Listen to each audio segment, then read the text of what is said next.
So in this video, I'm talking about the importance of understanding what you're really getting into if you bring yourself down to an extreme body fat level.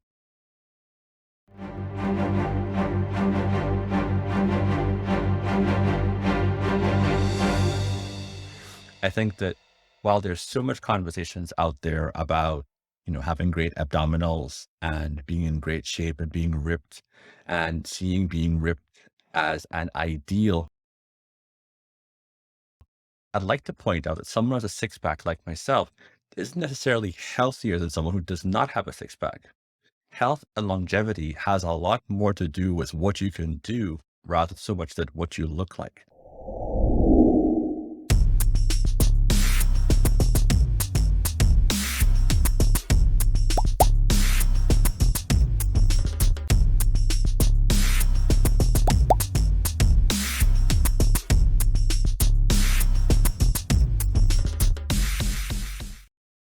That's an important fact that often gets lost in our image-driven social media society. And it's important to understand that, yes, you may want to have a six pack and you want to be really, really lean, but it isn't necessarily always healthy.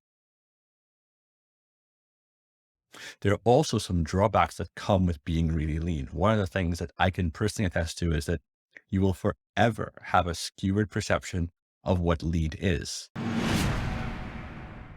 For example, if someone is male, 12 to 15% body fat in fantastic shape, and they go the extra mile and bring themselves down to 10% body fat, they will always see themselves as slightly overweight if they go back to 12 to 14% body fat, which may be absurd to an outside observer, but from their perspective, that's exactly what's going to happen.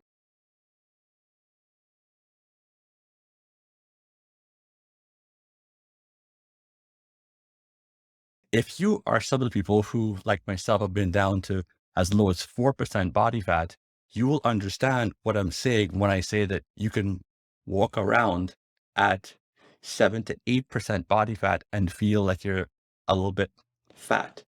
Again, it sounds absurd. It sounds crazy, but that's exactly what happens. Because I had competed as a bodybuilder and been all the way down to 4% body fat, my body image of what being fat and being lean was forever altered. It took years to get to a point where I could honestly tell you that I don't care about my body fat levels anymore. And what matters is how I feel.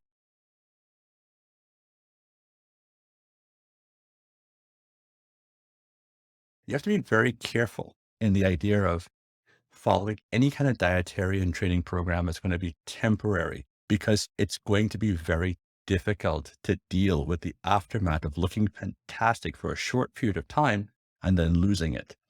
That's the reason why when people start using drugs, they keep on using drugs because the problem with drugs is that once you stop using them, you're going to go right back to where you were before, sometimes not even looking anywhere near what you used to look like.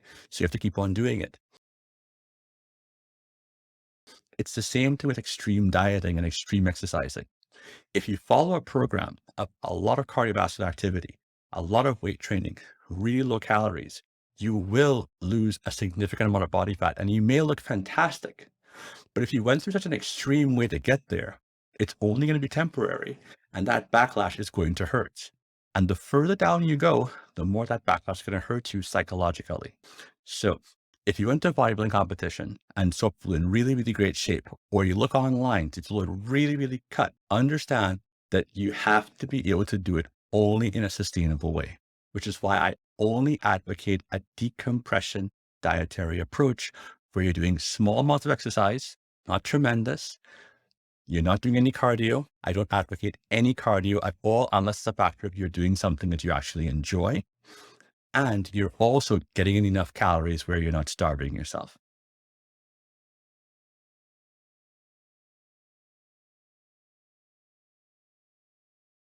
It has to be a slow and steady approach. And it also has to be a surprise.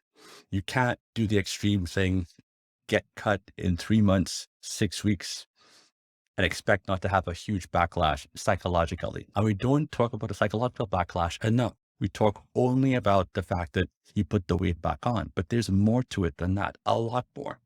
So I want everyone to have an idea what you're getting into when you go all the way down, especially females, because it can be tremendously harmful when you start thinking about yourself as being fat when you're really lean, but you're just not as lean as you were when you went through an extreme procedure to get ultra lean for a competition or photo shoot or to look better on social media temporarily.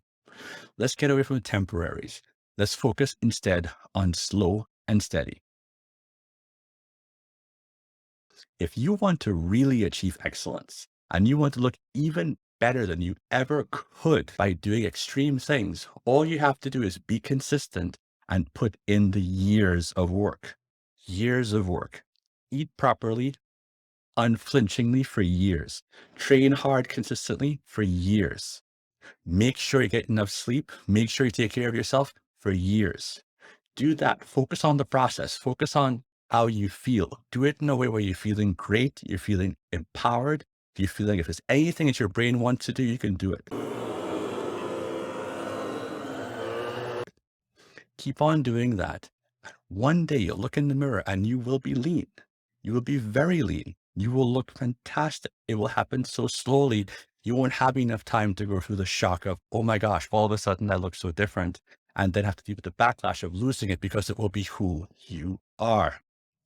Let's focus on changing who we are through our lifestyles, not through temporary actions. And yes, it's hard. Yes, it's extremely hard, even harder to do it without drugs and extreme exercise. But you know what? You're powerful. I believe you can do it. I've seen countless men and women do it. So it's my job to tell you it can be done. And most importantly, you can do it. So slow and steady, nothing extreme. Thanks for tuning in, and Excelsior.